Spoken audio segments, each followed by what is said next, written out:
Well, the National Transportation Safety Board has just issued their preliminary reasons for the crash of that UPS 2976 MD-11F that crashed on takeoff.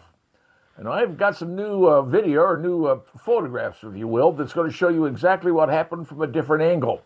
These are relatively new. I wasn't aware that these were out there, but now you're going to plainly see exactly what happened, why this aircraft crashed when it did.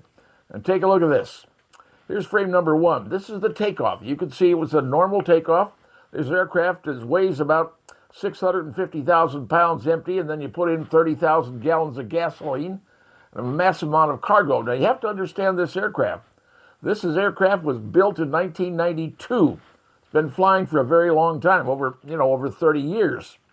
And the way the aircraft is configured, you can see it's got a very nice up-front cockpit. 3 people fly in that particular airplane. But the rear, when you take a look at this is all cargo space. It carries a massive amount of cargo. This aircraft was flying from Louisville to Honolulu, Hawaii. It's about almost a 9-hour trip. I'm going to use a lot of JP4 on that trip. Call it aviation gasoline, if you will. But that's what it was. So it was close to about 1 million pounds taken off. But you can see, it looks like everything is normal taken off, right? Here's what the problem happened in frame number 2.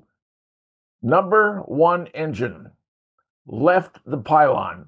Now, there's a couple of lugs, all right? And I'm going to use a very, very elementary speaking. A couple of lugs. One is on the front of the engine, one's on the back of the engine. This is what attaches the engine to the frame itself, to the wing. The rear engine lug broke, separated. Metal fatigue, metal failure, call it what you want. When it broke, the back end of the engine dropped down like this. That engine dropped down, which you could see, it's still producing a lot of thrust. Everything's going there. So it's going to say, well, hey, I'm producing a lot. It's going to want to go up because it's right now full 100% power. Tilted up, and the front lug, eventually it's going to have the stress. It's going to leave. When you look at frame number 3, there's engine number 1 leaving the wing. And as it's leaving, it's flying up. Now, when you get to frame number 4, you can see that engine is actually flying over the top of the aircraft. It's literally going over the top. So you lose number 1. But during that sequence, when that particular situation is going on, all the metal and the parts and things that from engine number 1 are flying out the back.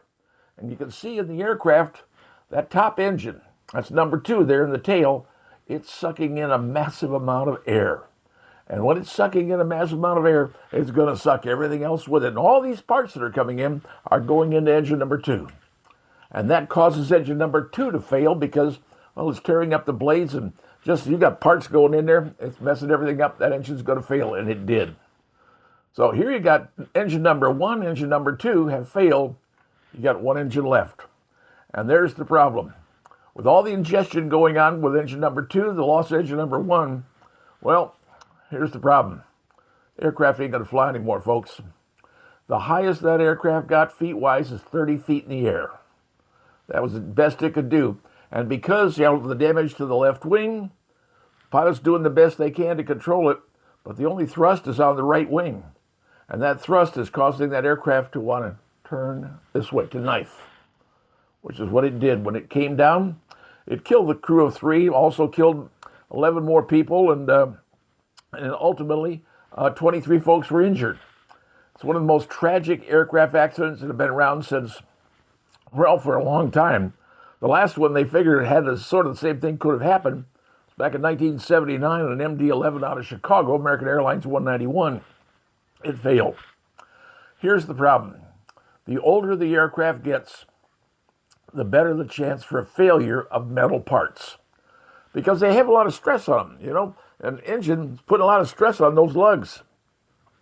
They inspect them, yes, they do, but now they're going to figure out they may have to inspect them more quickly, between the lesser hours, because they were doing all their inspections, but an aircraft that's 30-something years old may need a lot more inspections a lot more frequently. Now, the full NTSB report will not be out for maybe a couple of years, maybe. But right now, the preliminary, I think, is pretty accurate. Failure of those lugs holding the engines, back one failed, engines dropped down like that, Thrusters keep going. It twists the front lug, pops it off, it flies. Crap goes from the bad engine, it goes flying into number 2. It fails. You can't take a 1,000,000-pound airplane fly on one engine. Sorry, ain't gonna happen. Unfortunately, that's the story. That's not a good story, but now you understand what happened. So now you know. Preliminary report from the NTSB says a massive failure, and nothing, frankly, short of checking the aircraft every flight that it has for metal problems, is probably going to solve that.